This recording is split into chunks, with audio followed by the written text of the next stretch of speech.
Hello everyone, welcome to Vidyashree Academy. I hope you are doing well. आज हम discuss करने वाले हैं एथिक्स के कुछ क्वेश्चंस। सबसे पहले हम बात करते हैं 3 मार्कर क्वेश्चन की। पहला क्वेश्चन है व्हाट इज अंतः प्रज्ञा। अंतः प्रज्ञा क्या है? तो ऐसे टर्म एथिक्स के पेपर में पूछे जाते हैं 3 मार्कर में। अगर आपने पहले कभी नहीं सुना है तो शायद ये मुश्किल हो सकता है इसको लिखना। अंतः प्रज्ञा का मतलब होता है कि जीवन का अंतिम उद्देश्य क्या है? सुख की प्राप्ति। सुख कैसे प्राप्त होगा? तो जो साध्य है वो शुभ माध्यम से प्राप्त हो सकता है। इसी को क्या कहा जाता है? अंतः प्रज्ञा कहा जाता है। संज्ञानता नैतिकता जीवन का आधार है और ज्ञान के अभाव में अशुभ की प्राप्ति होती है। मतलब अगर आपके अंदर ज्ञान है तो आप शुभ की प्राप्ति के द्वारा क्या कर सकते हैं? उसको आगे बढ़ा सकते हैं। इस तरीके से कुछ आप अंतः प्रज्ञा में कुछ भी 3 फैक्ट इससे रिलेटेड डाल सकते हैं। नेक्स्ट क्वेश्चन है नैतिक कृत्य। तो ये इजी क्वेश्चन के कैटेगरी में आएगा कि नैतिक कृत्य क्या होते हैं या नैतिक कार्य क्या होते हैं। तो इसको लिखा जा सकता है कि नैतिकता संबंधी सिद्धांतों या नियमों की संहिता। जो भी नैतिकता संबंधी नियम है उनकी जो संहिता है, उनका जो कलेक्शन है वो नैतिक कृत्यों के अंतर्गत आते हैं। नैतिक संहिता या लोक प्रशासन की नैतिक संहिता, इसको कुछ भी लिखा जा सकता है। और इसमें आप बता सकते हैं कि कौन कौन से गुण आएंगे। लोक प्रशासन के नियमों का समूह। कौन कौन से नियम हैं? फॉर एग्जाम्पल सद्गुण, ईमानदारी, सत्यनिष्ठा, पारदर्शिता आदि। ये सब नैतिक मूल्यों के अंतर्गत आते हैं और ये क्या है? नैतिक कृत्य में इनको लिखा जा सकता है। नेक्स्ट क्वेश्चन है प्रतिबद्धता क्या है।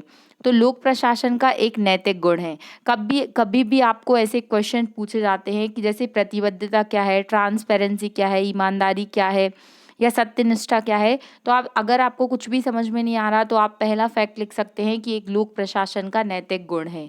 तो यहाँ पे भी आपको 1 नंबर मिल जाएगा। सेकेंड फैक्ट में हम लिख सकते हैं कि किसी भी कार्य को पूर्ण करने के प्रति जो हमारा दायित्व बोध होता है, जो हमारी रिस्पॉन्सिबिलिटी होती है, तो दायित्व बोध का जो भाग है अथवा जो दृढ़ता है वही क्या कहलाती है? प्रतिबद्धता कहलाती है। कार्य पूर्ण होने पर क्या होता है? जब प्रतिबद्धता, आप किसी को अगर बोलते हैं कि नहीं मैं इस कार्य के प्रति प्रतिबद्ध हूँ, मतलब मैं दृढ़ता से चाहे कुछ भी हो जाए उस काम को कंप्लीट ही करूँगा। तो जब आप उस टास्क को कंप्लीट कर लेंगे तो फिर क्या होगा? ट्रस्ट डेवलप होगा, उससे विश्वास बढ़ेगा। तो कार्य पूर्ण होने से क्या होती है? विश्वसनीयता बढ़ती है। और लोक प्रशासन की जन कल्याणकारी कार्यों में ये बहुत अधिक महत्वपूर्ण होता है प्रतिबद्धता। तो आई होप आपको, देखिए ये सब रटने वाली चीज़ें नहीं है, ये आपको अपने मन से लिखनी पड़ेगी। बस आपको पता होना चाहिए कि उसमें हम क्या क्या लिख सकते हैं।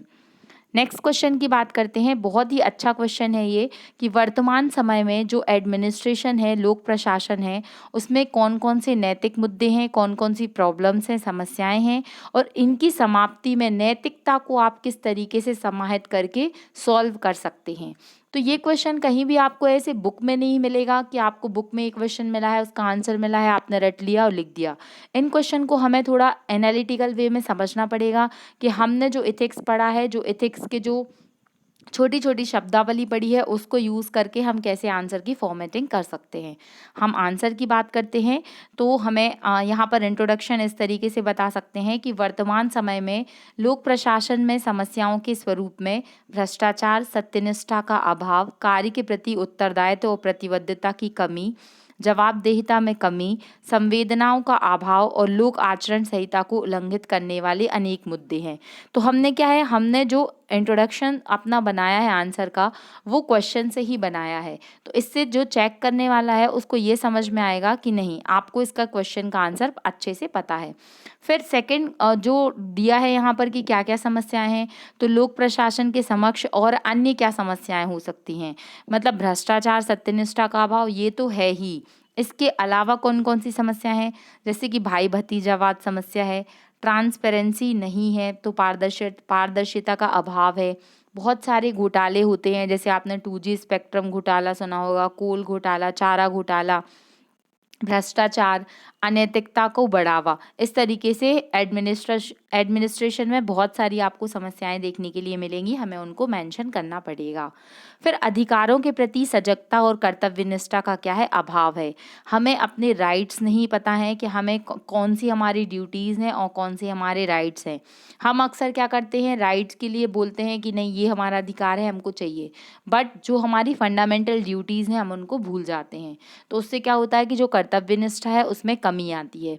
अब ये तो हमने सारी प्रॉब्लम्स की बात कर ली, अब हमें सॉल्यूशन भी बताना पड़ेगा। तो यहाँ पर समाधान में क्या क्या आ सकता है, जो आपने समस्याएं लिखी हैं उन्हीं को आपको सॉल्विंग अप्रोच में उनका आंसर बताना है कि समाधान ये हो सकता है। समाधान में हम लिख सकते हैं कि नैतिकता के समावेश के माध्यम से लोक प्रशासन में समावेशी सतत विकास, संविधान में निहित प्रस्तावना के उद्देश्यों की प्राप्ति से सुशासन की स्थापना कर सकते हैं। थोड़ी सी आपको लैंग्वेज टिपिकल लग सकती है, मैं इसको आसान भाषा में समझाने की कोशिश करती हूँ।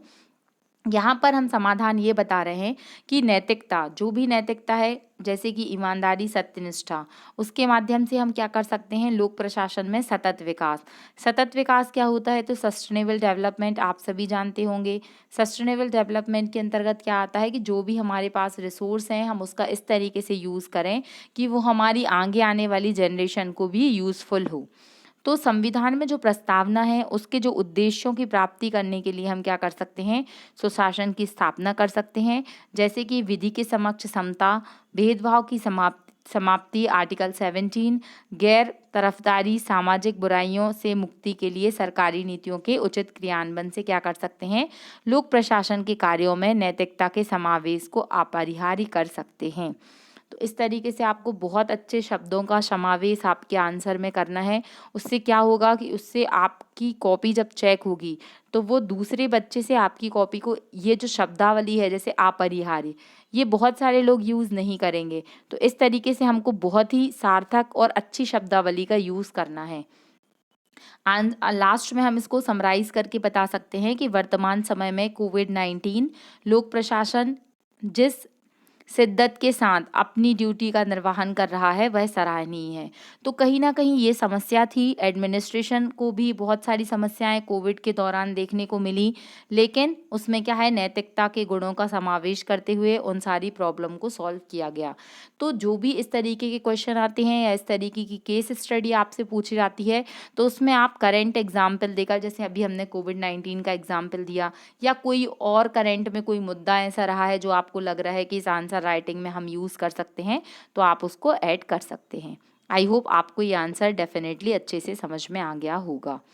फिर यहाँ पर लोक प्रशासन में समस्याओं का चार्ट भी बता दिया है, चूंकि ये लॉन्ग आंसर है कि कौन कौन सी समस्याएं हैं।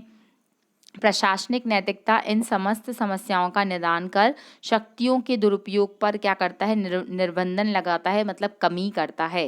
प्रशासनिक कार्यकुशलता, विश्वसनीयता और नागरिक और प्रशासन के बीच में जो संबंध है उसके मध्य विश्वास, स्वस्थ परंपराओं का निर्माण कर श्रेष्ठ आचरण संहिता और अन्य कल्याणकारी कार्यों में क्या है, काफ़ी अधिक सहायक होता है। यहाँ पर सरदार पटेल जी का एक कोट है कि एक प्रशासन का हृदय, एक प्रशासक का हृदय उसके मस्तिष्क में होना चाहिए। काफ़ी अच्छी लाइन है, काफ़ी डीप इसका मतलब है कि जो प्रशासक है उसका जो हृदय है वो उसके मस्तिष्क में होना चाहिए। मतलब उसको हर जगह दिल से सोचने की ज़रूरत नहीं है, उसको क्या है, बहुत अच्छे से तरीके से लोगों के वेलफेयर में सोच समझकर कदम बढ़ाना चाहिए।